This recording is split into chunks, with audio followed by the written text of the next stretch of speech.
merciful, the especially merciful. Alhamdulillahi Rabbil Alameen.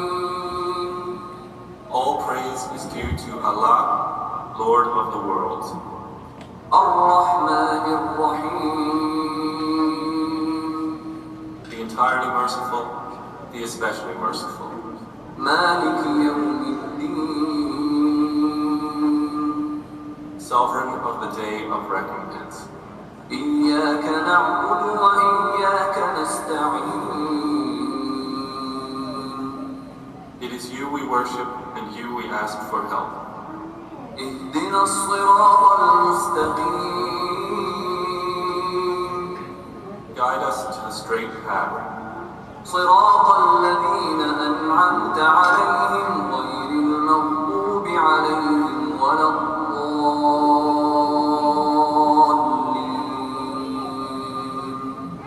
The path of those upon whom you have bestowed favor, not of those who have evoked your anger or of those who are astray.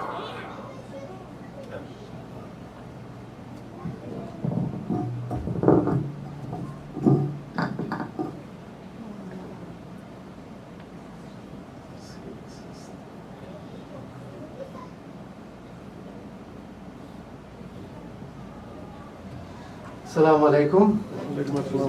Ashhadu an la ilaha illallah wa ashhadu anna Muhammadan abduhu wa rasuluh. I bear witness that there is no deity but Allah, and our last beloved Prophet Muhammad Mustafa sallallahu alaihi wasallam is our Prophet. Praise be to God, Lord of the worlds. Thank you, my brothers and sisters, for coming, especially Brother Fatih for inviting me to come. I am not a scholar to begin with. I am just a thinker and a worker. And I am always very pleased to come to this center, because one of the things I like is that openness, as Brother Fatih said. Before I start the discussion, I wanted to talk to you, my brothers and sisters, the topic. I have to change this. Excuse me.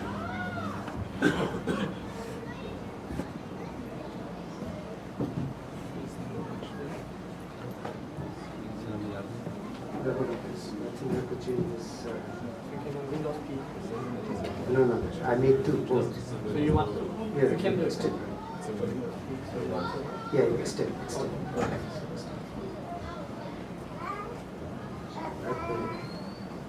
Looks like the flag is pinned.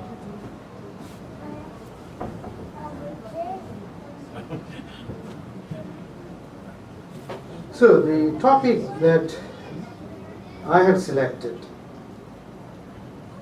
is that if we look at today's world, Islamic world, and I'm sure I don't have to go over it, what's happening.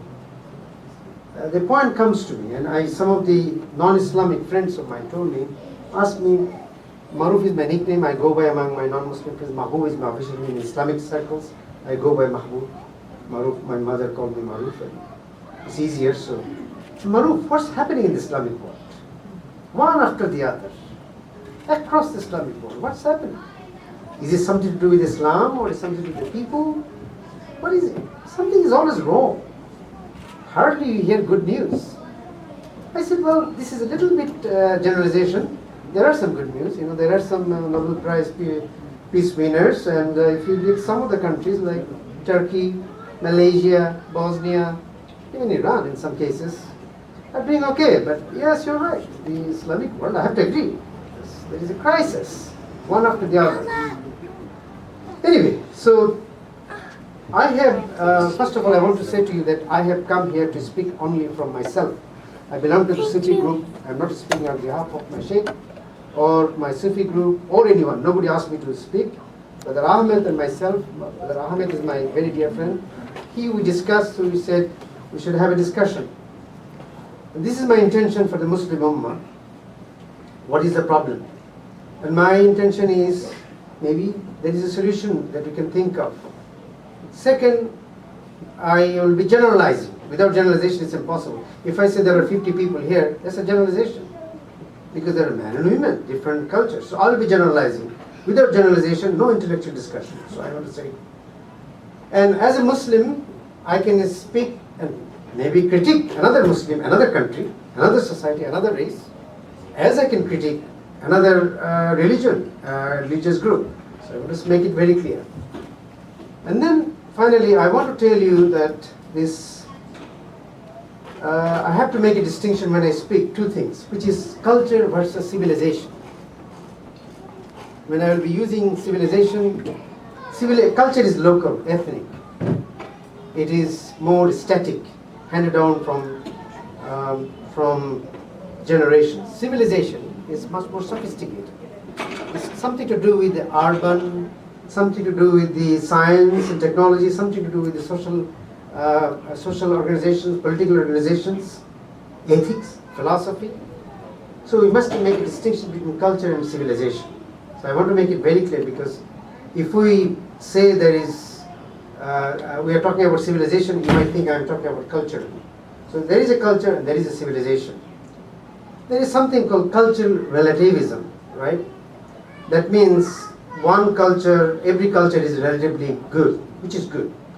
But civilization is not as relative as cultural relativism. That means there are refinement of civilization.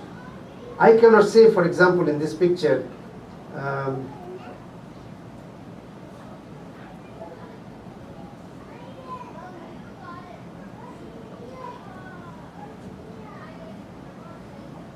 it's not coming.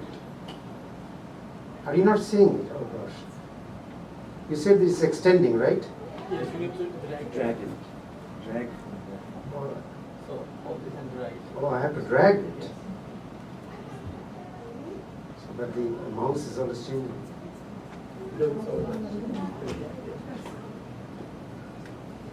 Drag it like that. This is a mask.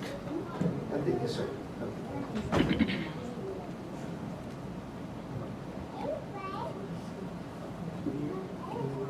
Yeah, I can watch. Can you go to view and full screen? That's okay. I don't have to make it full screen. Both of them culturally significant, but civilizational they are not equal. I cannot say refinement of this one is the same as the refinement of that. I respect it. So when you talk about civilization, we cannot use that relativism, or we cannot say, for example, all religion is the same. For example, like this one.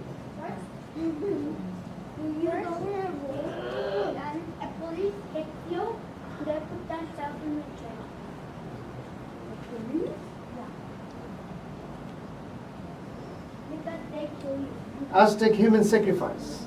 That was a religion. Yes, but is it civilized? No. Look at the way he's showing. He took the heart out and then showing to the god. This is good.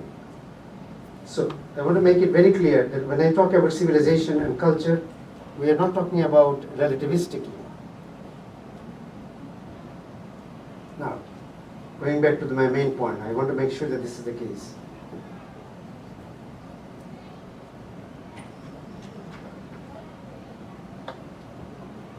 A little bit of background that I have to say to you.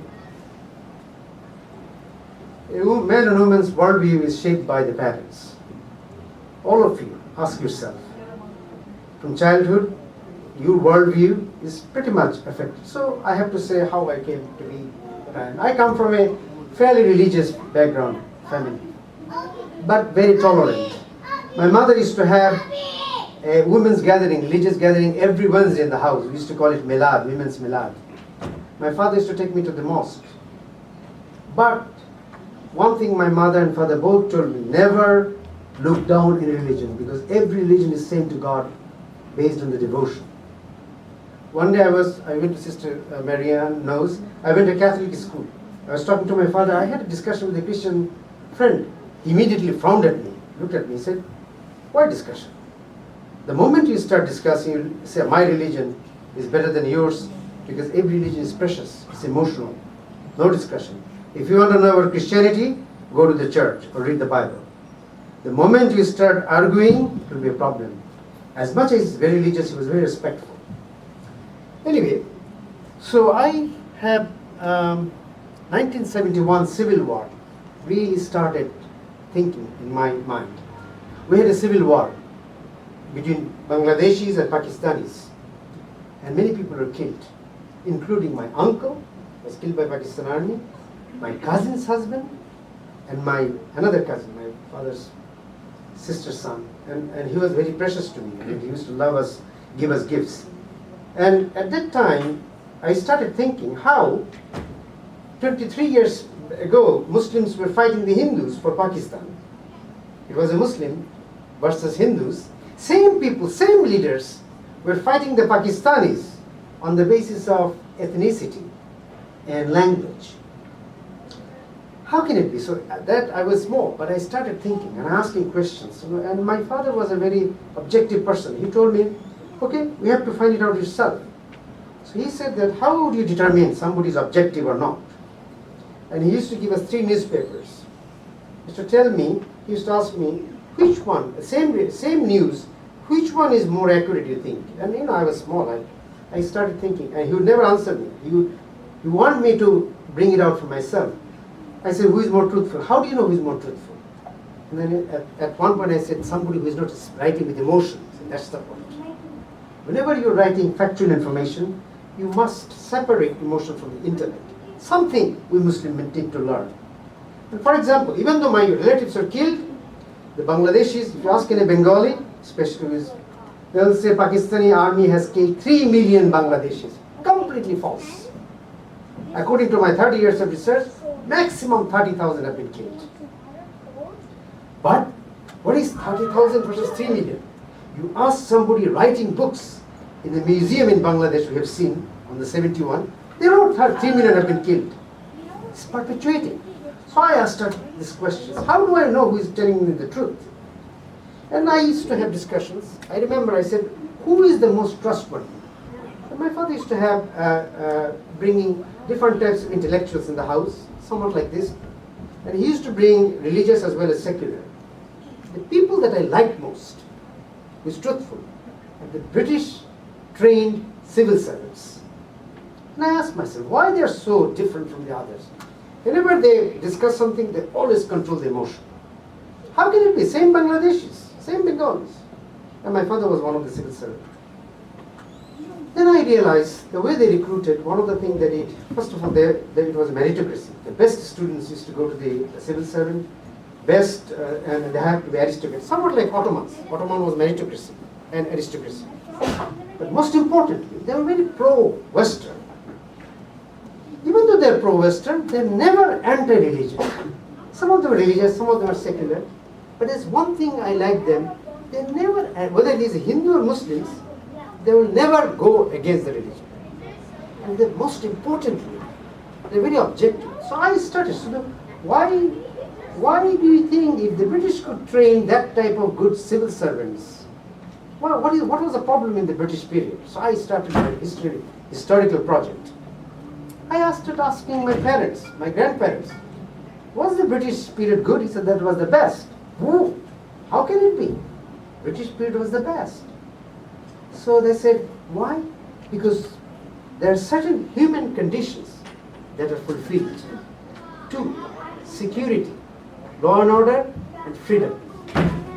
If you can go out, freely speak, you can pursue education and business, they were good. But at the top level, they control the empire.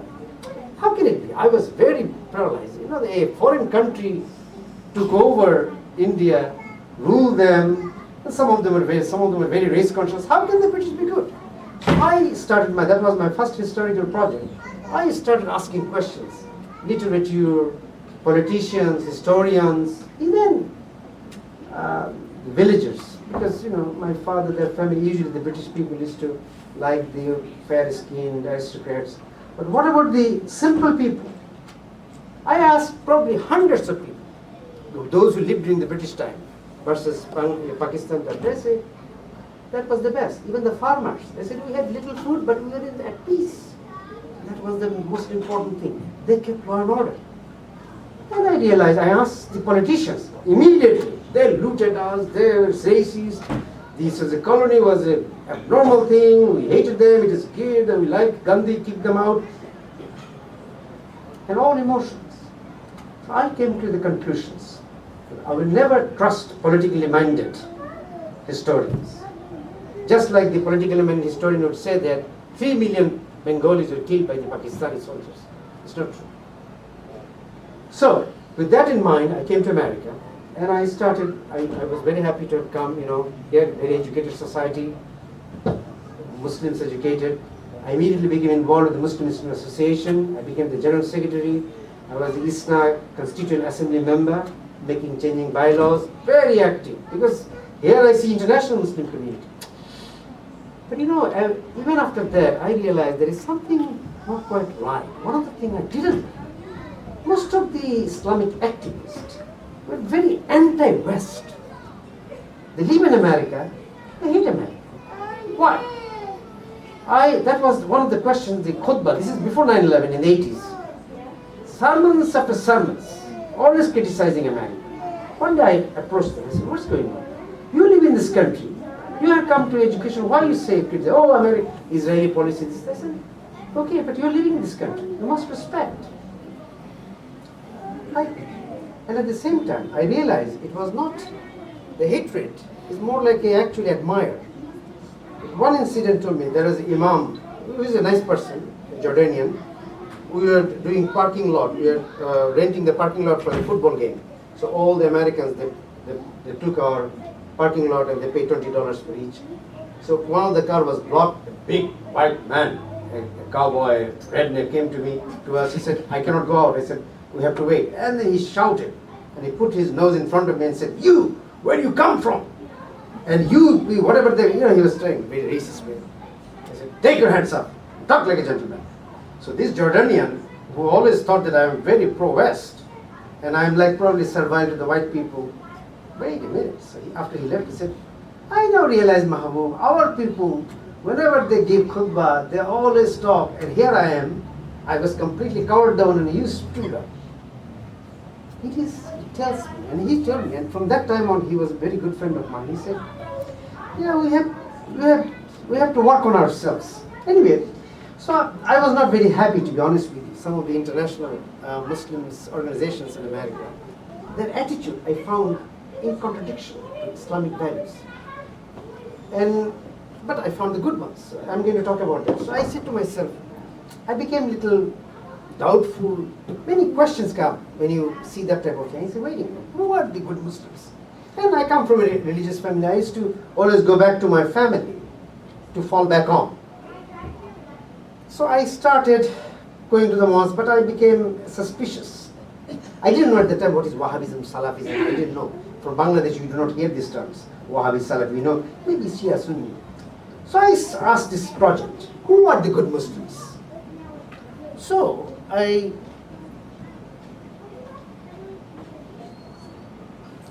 am having this hard time.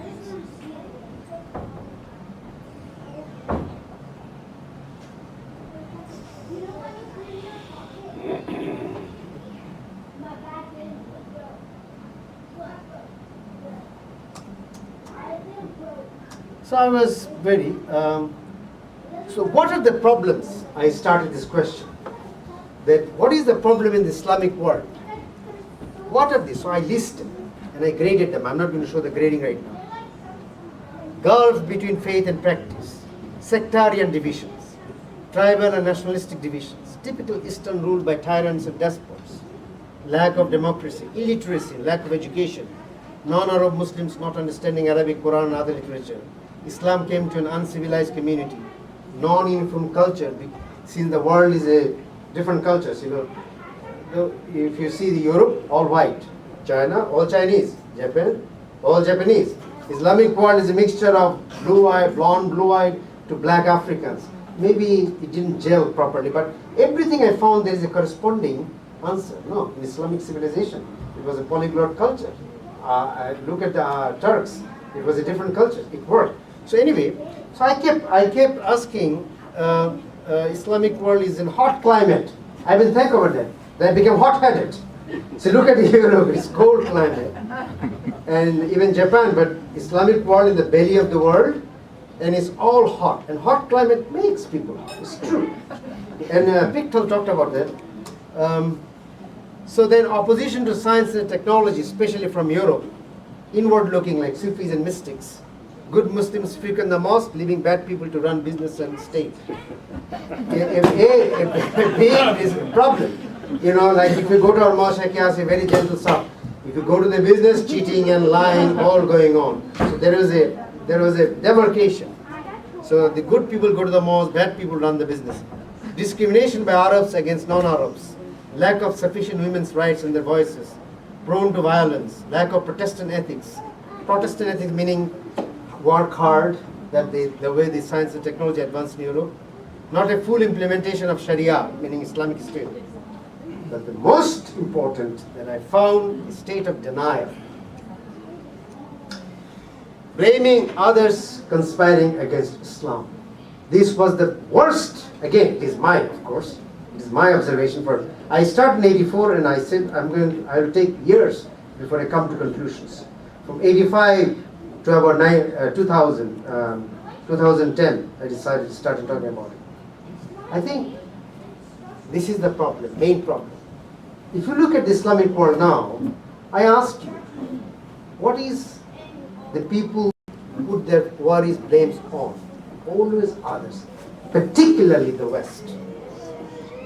Is it the main problems, the West? I started. So anyway, then I asked another question.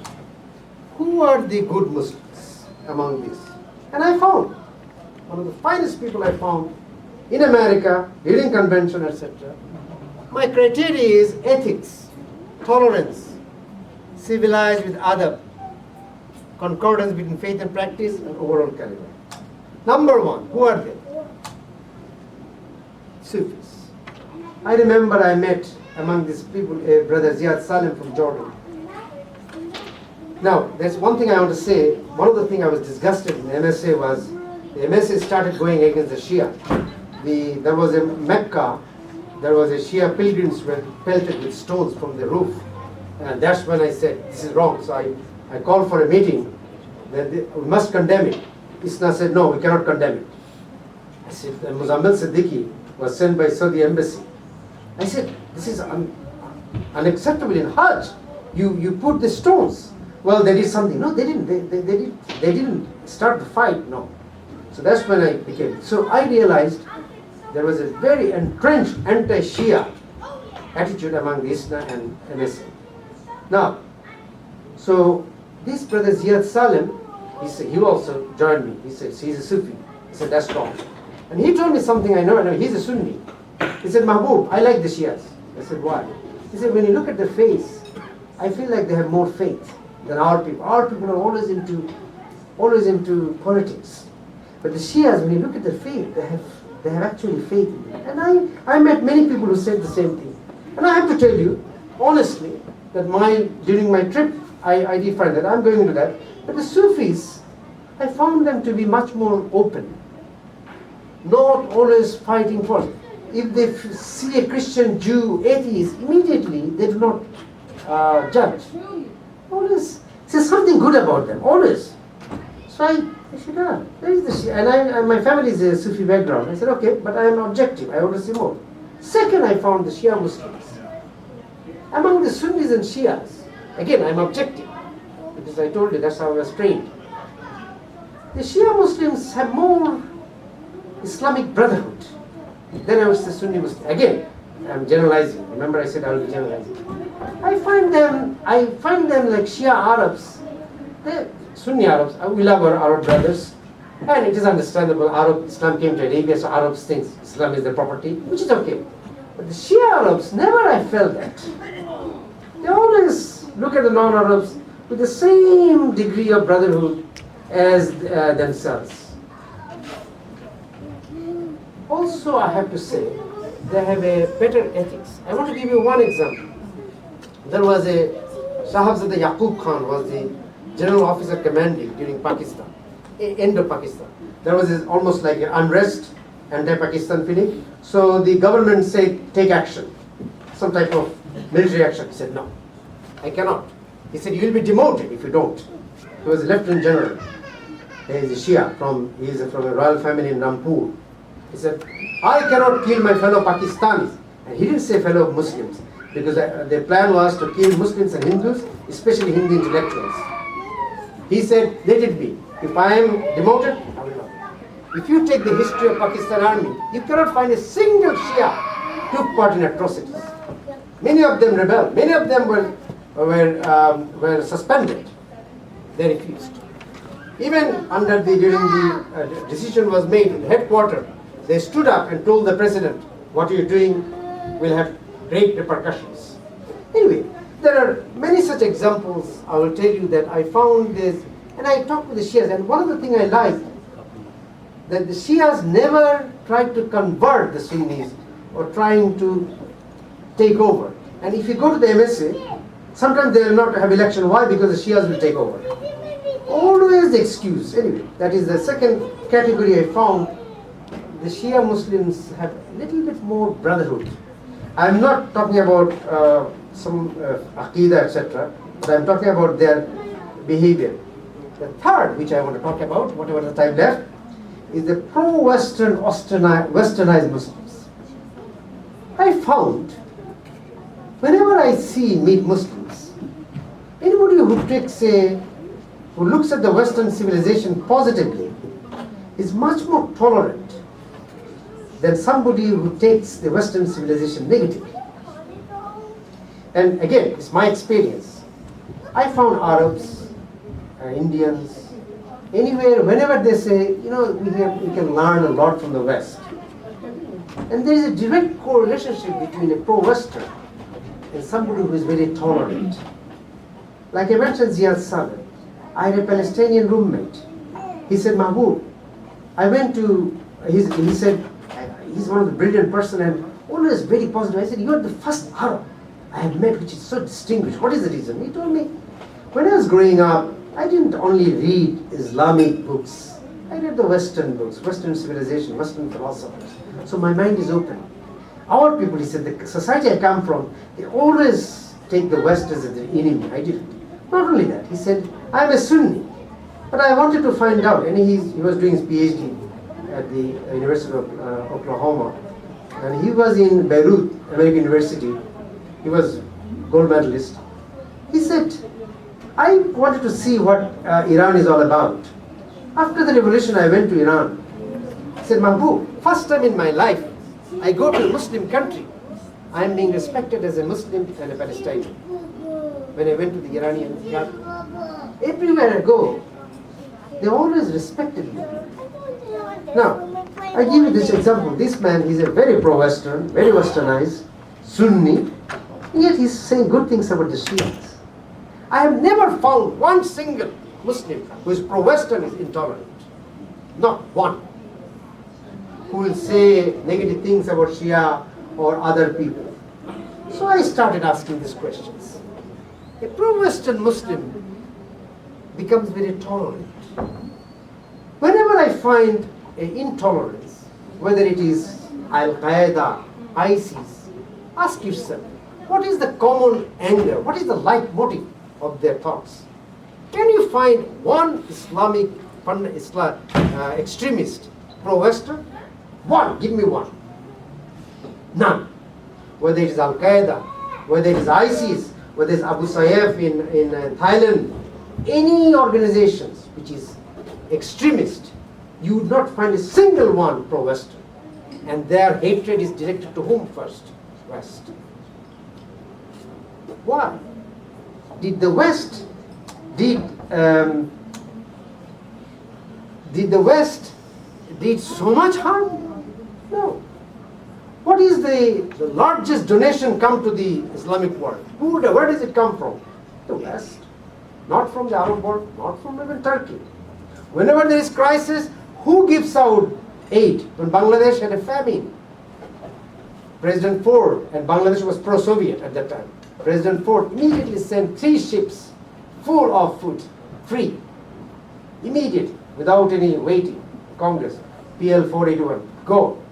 And if those 3 ships would not have come, millions would die. When Burma has Muslims who were persecuted, who first spoke? America. When Bosnia was attacked, who protected the Muslims? So why? I kept asking. Why there is? Of course there is Arab-Israeli conflict, which America is a little bit pro-Israel, which By the way, America was not always pro-Israel. There was a time America was very pro-Arab, anti-Israel until 1967. Many people don't know. When Israel was, President Truman was about to recognize, George Catlett Marshall was the Secretary of State. He said, I'm going to resign. You cannot antagonize the Arabs. If you ask any Israeli, they will tell you, even Moshe Dayan wrote the book, The Story of My Life. He said, America is always pro-Arab. America attacked, and when Britain and Israel together was attacking Egypt, who stopped? America. Almost they take over the Cairo. Who stopped? America. When just about Israel was planning an attack on Egypt, 1967, is the American ambassador, present American ambassador to Israel, his father, Jewish. He said, if you attack Egypt, we are going to attack you. He said, you are a friendly country. America should be a friendly country. He said, you are going to attack a sovereign country? He said, but they are pro-Soviet, let it be.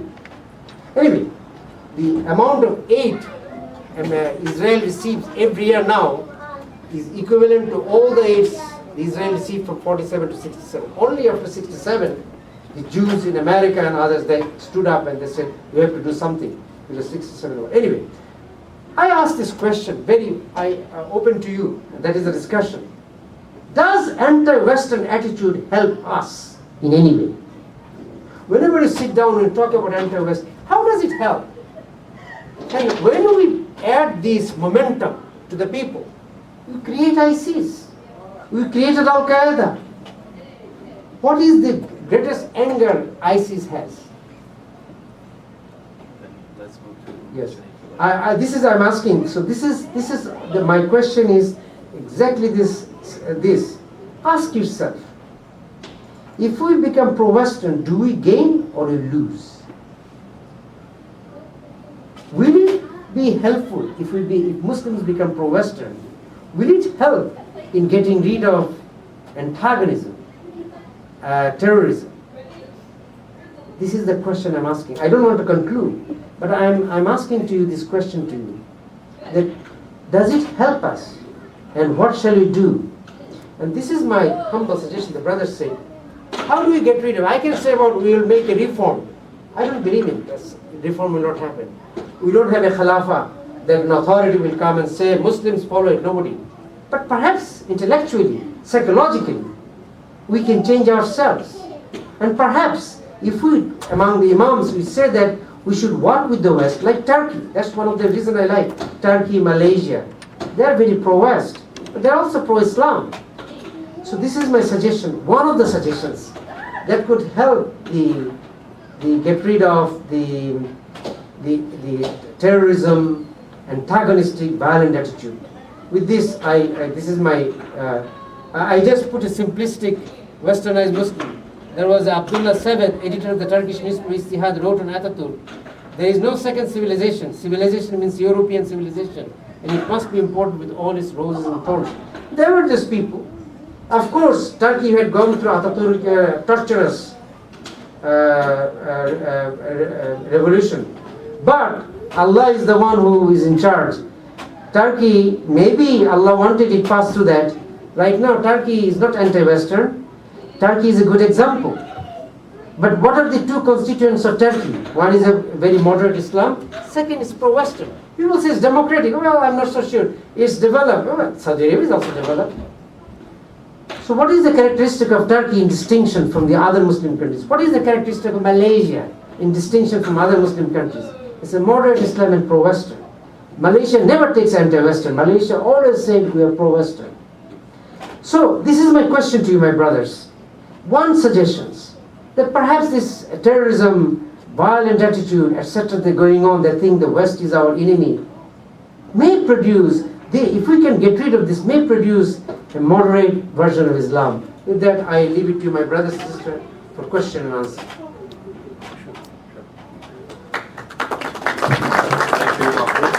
Thank you, Maruf. So, sorry about that. I don't want to cut with your speech, but yeah, you asked me to get dialogue, so I would like to move forward to the Q&A session for 10 minutes. Then after that, officially our program will end, but of course, continue to join. I think we have some tea as well, and so we can continue. And All right. please feel free to critique me. In other words, don't say, oh well, don't say I disagree with you completely, but be specific. You can be sure you will receive the criticism. Yes, you're right. So what makes you believe, or what kind of evidence you have those ISIS or the other terrorist organizations they're truly coming from Islam?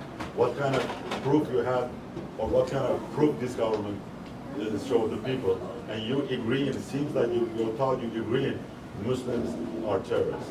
No, that's not. But you said we create them. By saying that, we didn't create the terrorists. No, the point I made that if we create the general Muslim in the culture, I mean, we have grievances against Arab-Israeli conflict. If we keep repeating it, what happens? If we are literature, in our books, in our sermons, the way you maintaining it, we are not terrorists, right? But it may go to somebody who is overzealous, somebody who is unbalanced, he will become a terrorist. It's not that any of us are critical of the West, we are terrorists, but this prevailing mentality produces that type of psychology. That type, somebody who is unbalanced, he will take on that. So the idea is not to talk about what do we get? What do we gain? We lose our creativity, don't we? If the Turkish government started speaking against the West, would Turkey would have been what it is now? No. Turkey is highly aided by the West in technology and everything. Malaysia. So I gave it two examples. So what do we gain? We are losing. And our general intellectual climate becomes very anti-Western because the West is always conspiring against us. Okay. Yes, Murat. Yeah, I would like to actually criticize a lot because why you are bringing Arabs as non-pro-Western, not being pro-Western, being a good Muslim, and being pro-Western is a good Muslim, and even putting Turkey or Malaysia in the category of good countries and the rest of them are bad. I don't like any other countries personally because most of them are dictators, but putting Turkey or Malaysia including as good Muslims because they are pro-Western, because they don't criticize Western, that also shows a self-inflicted inferiority complex towards the West. I don't have anything towards the West or Western civilization. I'm not saying the Muslim civilization also is also a lack of, I think, healthy discussion. Muslims are fine, Christians are fine, but what causes all these problems, I think these perceptions of seeing one side completely pro-violence. If you see me pro-violence all the time, I don't have any other way to express myself. ISIS or any other terrorist organization are everywhere. In the West, there are similar organizations. In Muslim world, there are similar organizations. You don't consider the dictatorship that has been supported by the West. Why don't you talk about that one? The dictators have been oppressing their own people, not giving any voice to their own people, for and against. In Iraq, Shiis are oppressing Sunnis. In Iran or in Turkey, Turks are oppressing others, whether ethnically, oppressing Kurds, for example. In Malaysia, I don't know the case, I don't know much about that place, but I think showing Sufis as only good Western or people who are pro-peace and pro-Western is a wrong concept. There is no pro-West or pro-East, it's pro-peace, and you can be in the East or in the West, doesn't matter. Thank you, brother. First of all, By the way, yes. can I make a comment Sure. to your comment? Yes. Murat, I think you mean to Turks oppressing the Kurds. You mean Turkish government, I believe. Am I That right? is, yes, it's Yes. not, I mean, it's it's not not Muslims, but that's what I'm saying. Or It is Iraq not- oppressing it is not- Sunni, right? I mean, we should no, not- just we yes should or not right? ignore No. a reality that has been an oppression of, not, I don't mean the Turkish society as a whole, Yeah. but individual pacts who supported it. Neighbors. There are, you cannot, there are nationalists within Turkey, Okay. there are Yeah. nationalists both on Kurdish side and Turkish side, but as a government's policies, that has been implemented. Okay. And it is actually a result of secular, supposedly, pro-Western Kemalist regime. It's not a result of the regular Muslim Turkish people. All right. I don't, I mean, brother, I don't first accuse of all, Donald Trump. Go. First of all, thank you, brother. I mean, you expressed your emotion with the heart, I understand. First of all, we cannot solve all problems in the Muslim world. You brought it up, a lot of dictatorship and all this. I am trying to concentrate on one thing, terrorism, extremism that is plaguing the Muslim world. We have so many problems in 52 countries. First of all. Second thing, brother, when I say pro-West, what I meant by that, the mentality of the Islamic world is somehow the West is actually prohibiting Muslims to develop. That didn't happen in Turkey. That didn't happen in Malaysia. But just a minute, brother. Brother, what did Professor Aslam say? If you want to know the people, who should you look at? Look at the leaders. So, Professor Aslam said, as you are, so are your leaders. And we will believe in Professor Aslam. So if you see the Malaysian king, Malaysian prime minister is a gentleman, because the Malaysians are gentle people. If you see Saudi Arabia has a very dictator king, the people are like that. What is happening in Syria? If you see the Jordanians as a king who is a little bit gentler, softer, the Jordanians are like that. If you go to Egypt, so Libyan Gaddafi is people like that. Before Gaddafi we had what? King Idris, Kirahamallah. And what was the country? They got rid of it in this. I don't want to talk about the. Who got rid of the best? Yeah, the king was pro-British and Gaddafi was anti-British. Now, okay, but my point is, brother, we are not going to solve all the problems. About the question about the civilization. After the abolition of Ottoman Caliphate, we don't have any Islamic civilization. That doesn't mean that there is civilization even when the hunter-gatherers, 5,000 years ago, there was a civilization. I'm talking about modern civilization that is compatible to today's global village. Is there any, I ask you, can you see a model? If we cannot talk about a model, brother, we're talking like he's saying, oh, follow Quran and Sunnah. It's a very general slogan. And people, Muslims, hide behind Islam. Islamic State, Quran and Sunnah, very vague.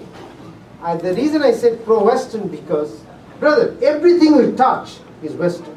This brother there, we have engineers here. Everything we touch is Western. Now, if we hate the West, what happens? You know, there is a very famous Muslim philosopher, his name is Mullah Sadra. Mullah Sadra said, how does recognition happens? And in his Islamic philosophy, Akul, Ittihad al-Akul al-Maqul. I can understand this when my intellect united with this intellect. That's how cognition. It's also a Sufi concept. If you want to know God, you merge with Him. So anything I want to learn, I have to love it so that I become one. If I see there is a distance, there is ignorance. If I touch this, it's IBM ThinkPad. It's a Western. You go to work, you touch anything Western. You system everything Western. But at the deepest part, at the subconscious level, you hate the West. What happens? There is a dichotomy. There is a neurosis in the Islamic Ummah. That's what I'm heading. Can you set up a new Imam Khomeini, fi rahamallah? He wanted to an alternate civilization. Was he successful? No. He failed. This revolution failed. It's because it's not going to work. We have to work with the prevailing modern civilization, which is pro-Western. As simple as that. Can you tell me there is an alternative civilization? China tried. India tried. Soviet Union tried. All failed. Now North Korea is trying. Yes, go ahead. Yeah, please. It's good to have from left side, not right side. I don't want to get into any controversial discussion, but I do believe that although we have been enriched, Louder, please. Can you please louder? Yeah. although we have been enriched by various aspects of Western education and Western thoughts, however, I do believe everything we touch today is based very firmly on Islamic civilization of the past. Yes, that's Because true. the very foundation of the ThinkPad and others we talk about, the concept of zero itself came from the Islamic world. Of So course. we should not forget that the Islamic world and the civilization formed the basis of the Western thinking and Western thought. Even if I look at the United States,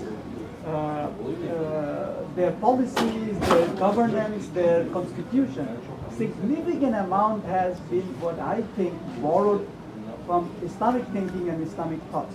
The problem is we the Muslims have failed to develop beyond the past Islamic civilization, because enrichment should always happen. Enriching from the West is not a problem, but that does not mean we emulate the West, right? We have a lot of work to do, but it does not mean we blindly emulate the West. We should be tolerant, we should be open, but we should be careful that the past Islamic civilization was also very important model. Okay, I want to report, because of the shortage of time, I cannot. Okay, the Western civilization is based on Islam. George Sarton wrote a book called The History of Science. He said every civilization has, the peak contribution is 50 years, whether it's Babylonian, Indian, old. But there is one exception. One civilization gave continuous peak contribution for 350 years. He said, that's the Islamic. And he became so surprised that he started reading Arabic. And he said this because the Quran, Abdul Salam from Pakistan who got Nobel Prize, he says because 1/8 of Quran is to observe and see. But brothers, please, we have to be not naive.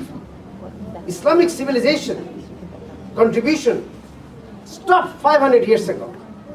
For the last 400 years, is the European civilization. Yes, Muslims say this brother is a very famous engineer. We are contributing, but the model is still the Western civilization, and Western civilization is based on Islam. And one of the things I want to tell you, West took the Islamic civilization very attentively, right? They took all the good things, but when it came to this Muslims, they are very opposite. Only Napoleon introduced printing press, printer, movable types. 350 years after Gutenberg discovered it. Muslim ulama in Turkey, Taqiyuddin was the great astronomer during the time of Ottoman Empire. He made one of the best collection of the just a minute, please. Okay, this is the one. Here is the Taqiyuddin. Taqiyuddin made one of the greatest. This is some said that he even invented the telescope. So he made a prediction that during a war between Persia and Turkey, because of the meteor, the Turkey will win. But it turned out Persians won. Ulama went to him. He said, all these sciences are wrong. Burn down the whole observatory, executed. Persuaded the Sultan to execute Taqiyuddin. And from that time on, they took on, Ottomans, that science is bad for us. Anything that comes from Europe, also bad. Printing press was prevented. Now, look at the West. How many places you see? They're open. Yoga, they pick it up. Sufism, they pick it up. But the Muslims opposed. There was especially ulama, there was a concerted effort to oppose anything that comes out of the West. Al-Biruni, he made a prayer calendar, like 5 prayers. He made like an astrolabe type that you can push around, you can find the time of the prayer, based on the Byzantine calendar. Immediately ulama called it heretic. He's a heretic. How come? He said Al-Biruni, he was a scientist from Afghanistan. He said, Byzantines eat bread. Do I now stop eating bread? Yeah, they have a solar calendar, it's more accurate because it's precise than lunar. And I didn't do anything wrong, I'm just saying the prayer times. There was enormous opposition, my dear brothers and sisters, to say, and this type of opposition to the European civilization contributed to the failure of the Muslims. And to this day, if you talk to the general Muslim population, even though they're using their science and technology, they have a strong opposition. There is something wrong. And some scholars too, unfortunately, like, I mean, I respect Sayyid Hassan Nasr. They say this Can I have two more questions? Western science is based on quantity and motion, and Islamic science was based on quantity, motion, and quality, sacredness. So because it is so, Western science has gone so far, materialistic secularism, we have to, can we abandon it? No. It's good to know that Islamic science was much more spiritual, sacred. Can I abandon it? If this type of discussion takes place, we become more and more anti-Western and anti-anything that comes from the West. Yes. My name is Fazil. I think we know, I mean, I really don't want to get into the philosophical part of it. Western also contributed so much, we're enjoying much of it, and Islamic world also. The problem right now we are facing every day, this killing. How can we stop this one? We have to ask that question. What can we do? At least here, we are here to, we want to know what can be done. There are a large part of Muslims that totally either ignorant or they're just closing their eyes. They don't even want to think about it. See or shut their ears. Much of it, because most of them, I would say, at least they go once a week to the masjid for Jummah prayer. When you go to the Jummah prayer, what do you hear? Of course, we ask to pray and things like that. Either they don't talk about anything about what's happening around the world.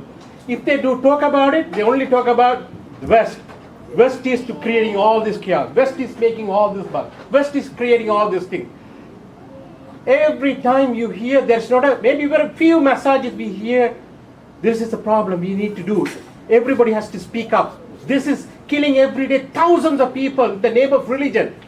And they're saying this is Israelis, this is Mossad or somebody's. We never want to look at ourselves, what I have to do, what I'm getting into this world that I'm living in now. Is it some moral duty that I have to speak up?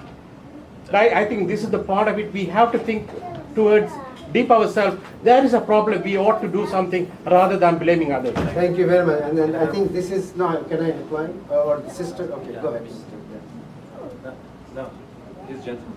I think she was. Oh, well, first. I would to some extent agree with him, but to the extent I would disagree with him and also agree with some of the comments you made. Specifically regarding the correlation you made, being pro-Western means being more open or more accommodating or vice versa. I'm not so sure if that's totally the case. I would bet you'll find a lot of people in here, including myself, I would consider myself to be open, but not necessarily I'm pro-ISIS or pro-Western that way. The reason I say that is I don't think, I mean, if you look back historically, last 500 years, this whole colonialism, the emotion that it has created, I don't think it can go away just like that. Even until early 20th centuries, you know, the way even British colonialism that happened in India, I think there's a long-rooted, because of the oppression that did take place, those emotions you just cannot take away just like that. You can say as a solution we need to be more open, don't look at West like that, but it's not gonna just go away just like that, what you were suggesting. It's gonna take some time, and I think it's part of the process that just accepting that. It's okay to be pro-West doesn't mean, or anti-West doesn't mean I accept all of the, I do not agree with what happened in the history, and we have to acknowledge that. Last 500 years, look at from Middle East to subcontinent, there has been a lot of oppression that took place, and what you see today is some effect, Okay. is an effect of that. Thank you. Yes. Can I get what comment? Is there anyone in here? Diana? Sorry, I think he was first, then I'll get you. Okay. Okay. He's a Sufi guy, then please bring a peace. I mean, peace message. Excuse me if I don't stand up, but I've got a loud Yeah, voice. please. I think a great deal of the problems we have as Muslims, as humans, is that our thinking about what our problems are is many, many decades behind the actual situation. Since I think it was June of 1969, humans began taking pictures of the Earth, photographs from the orbit of the moon. And the one thing you notice on those photographs is there are no borders, there's no lines anywhere on the planet Earth. Since 1960, no place on Earth has been more than 12 minutes away from a thermonuclear bomb. That's how long an ICBM launched outside of Moscow would take to hit San Francisco. Okay, or one launched here would take to hit them. And no place on Earth is farther than about 14 minutes away. But nobody pays attention to that. We talk about pro-Western and Western civilization. There is only one civilization on this planet. It is Earth civilization. And as long as we think there is some other civilization than a single one, we are going to continue to deny the reality that we're dealing with. If we want to maintain the illusion that there is an Arab civilization, or an Ottoman civilization, or an Egyptian civilization, and a European Western civilization, we're centuries behind the actual reality. Now, there's political situations that are manipulated on the basis of historical events. But there's no reason we should let those determine our actions. None. Thank you very much. Okay. Diana, Oh, please. I wanted to ask a clarifying question. When you mean pro-Western, are you meaning it in a way of, you're linking it to a way of eradicating or lowering terrorism in the world?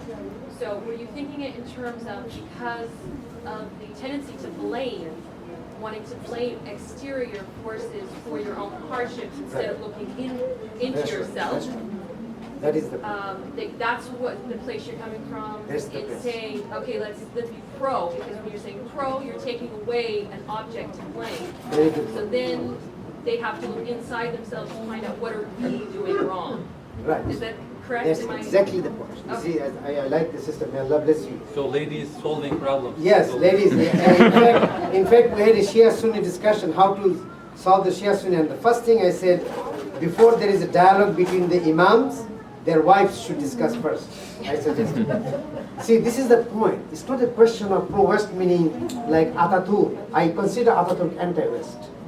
I consider Hosni Mubarak anti-West. I consider Saudi regime anti-West.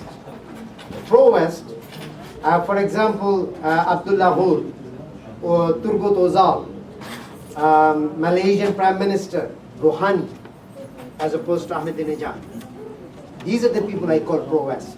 So immediately when you say pro-West, if you say Mahbub came up with a new solution, immediately give the examples. When I say pro-West, I don't mean Ataturk, I don't mean Saudi regime, I mean Abdullah Hur, I mean the Malaysian Prime Minister, Malaysian King, I mean those.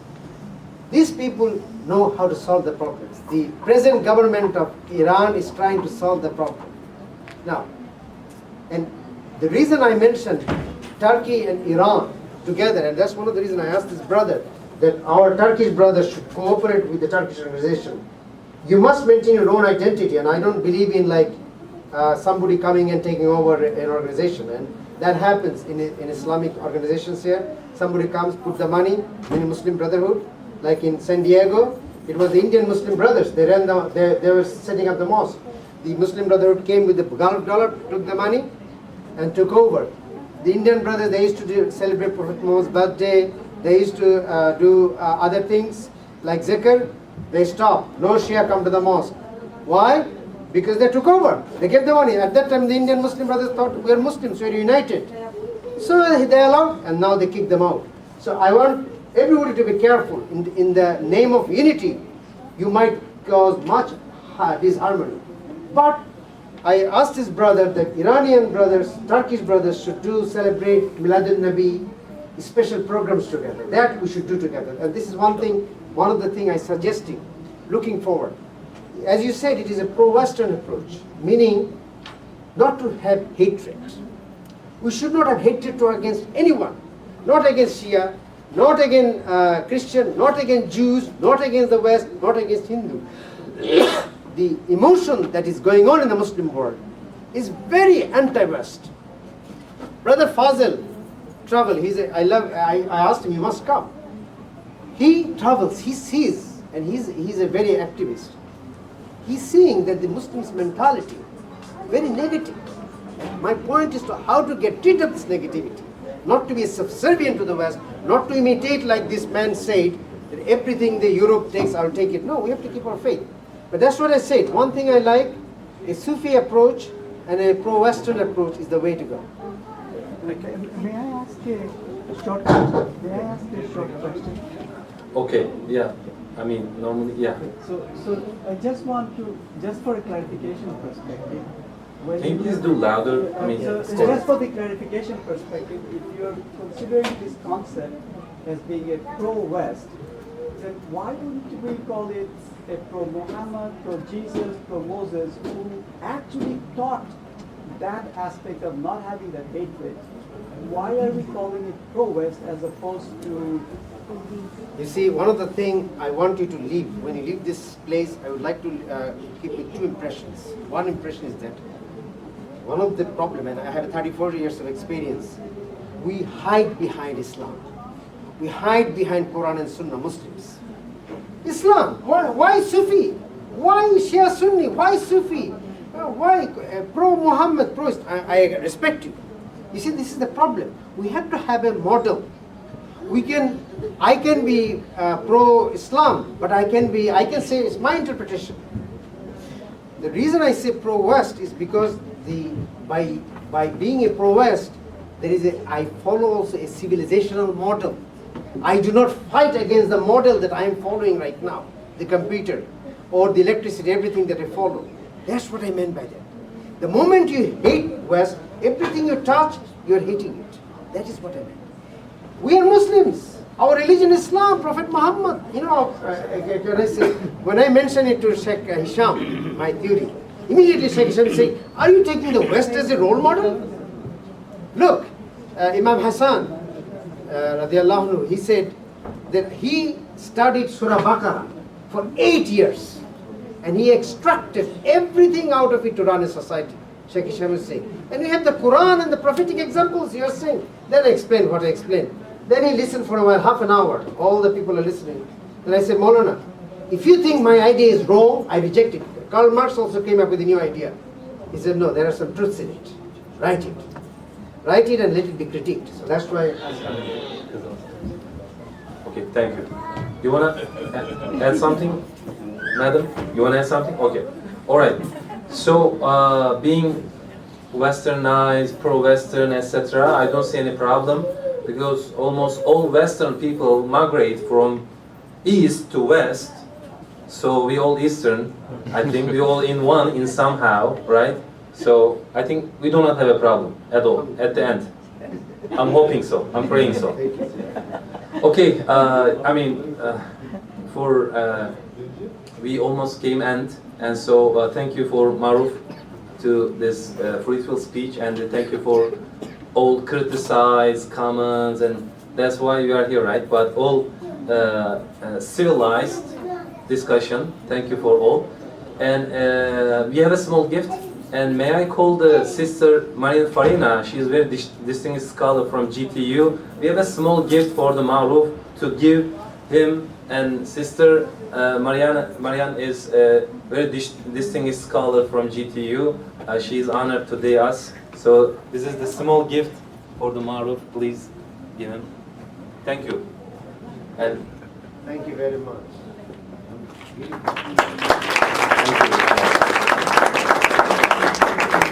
Thank you, Maruf. Okay.